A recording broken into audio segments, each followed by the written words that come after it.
also think, Caroline, if I might jump in, that there's kind of a middle grade that your question left unaddressed between the traditional publishing model and the self-publishing, and I think that's small publishers. Where, I mean, I'm writing a YA novel that's coming out in July, and I'm publishing with Candlewick Press, which is a tiny, like boutique literary press in Boston that does children's and YA stuff. So they're not in New York. They gave me a really small advance. I don't think they even give big advances. But my editor is like a dear friend, and like I've never at any point in the editorial process felt that she was pushing me in a direction where I didn't want to go. They altered the cover to please me. Like, I think that too often the game becomes about the advance, when in fact the advance is only the beginning point of the long game of writing and making money on books.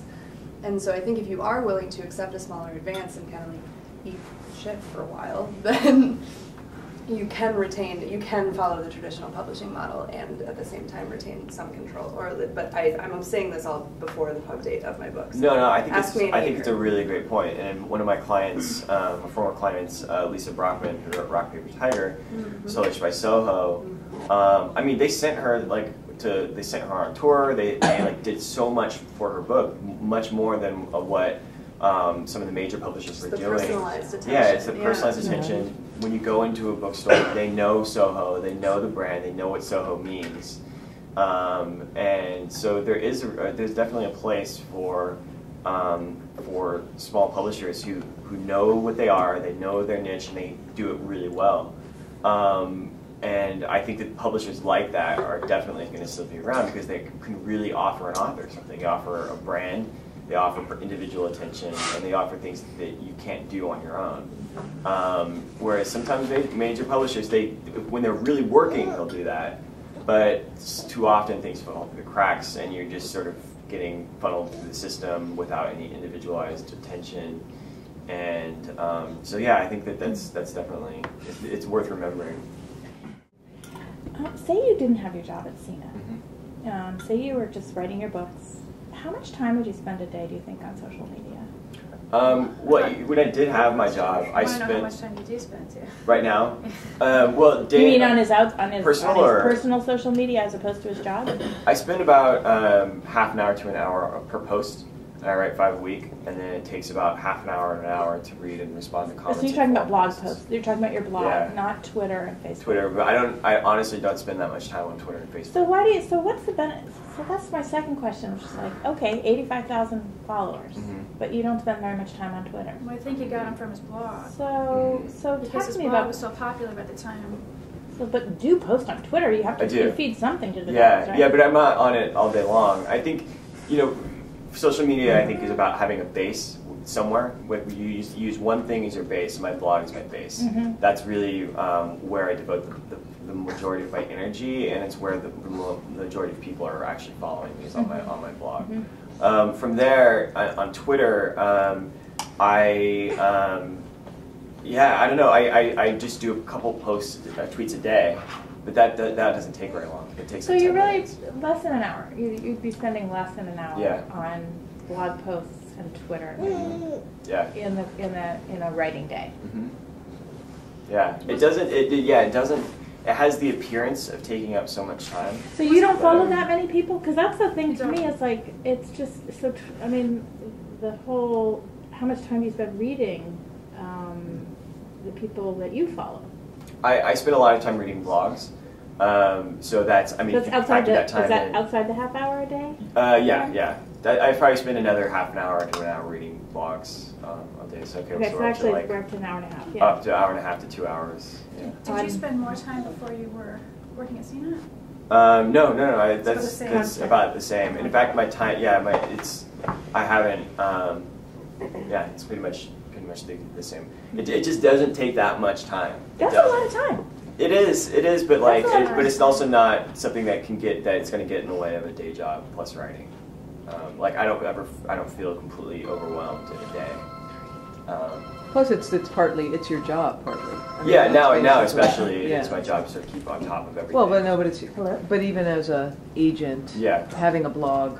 No, that was really it was really part and parcel of my job. It was really part of being how I was finding clients, and a lot of my clients came through the blogs. Is how I was differentiating myself as an agent. So, do you plan to quit your day job someday? Or No, you hope to? no. No, never. I don't. No, I can't imagine doing that. I mean, if this, you know, blew up to some sort of thing I couldn't manage with the day job, then but I mean, that's what are the odds? So no, I have no plans to. What do you think about the blog? Like, this is the future of blogs in general, like where they're going, and you know, will it sort of whittle down to sort of like the good, powerful, you know, blogs people follow, and sort of like the ghost blogs out there? Yeah, I don't know. I asked that question on my blog a couple months ago. Like, have blogs peaked? Have like, I don't think they have, but I think that they're going to continue to evolve, and I don't think that there's going to be a situation where you can't start a blog and have it become popular, because all the popular blogs are already out there. If anything, if you start a new blog that is really, really good and really taps into something that doesn't already exist, it can just become so big so quickly. But I think the bar is higher now because there are so many established blogs. People already have a roster that they follow if they're into it, and to sort of crack someone's attention is hard, but it can still really be done. I think I think they'll continue to exist because it's a format that can provide so much information, so much entertainment, and that can't be easily reproduced in another form. So I don't know if they'll get vastly more popular than they are right now, but I can't imagine them going away either. I mean, every writer and aspiring writer is encouraged to start a blog. How is it possible for But every single writer to gain an audience and for everyone to read all those blogs?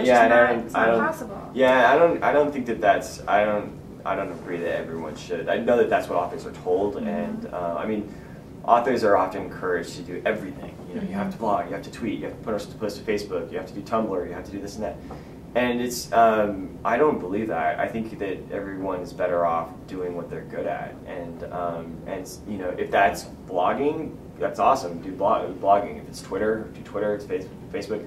If you don't like social media, if you don't like blogs and Facebook and Twitter, then don't do it. But then do what you do like to do. You know, if you're a good speaker, go speak. If you are very well connected, go socialize with those people.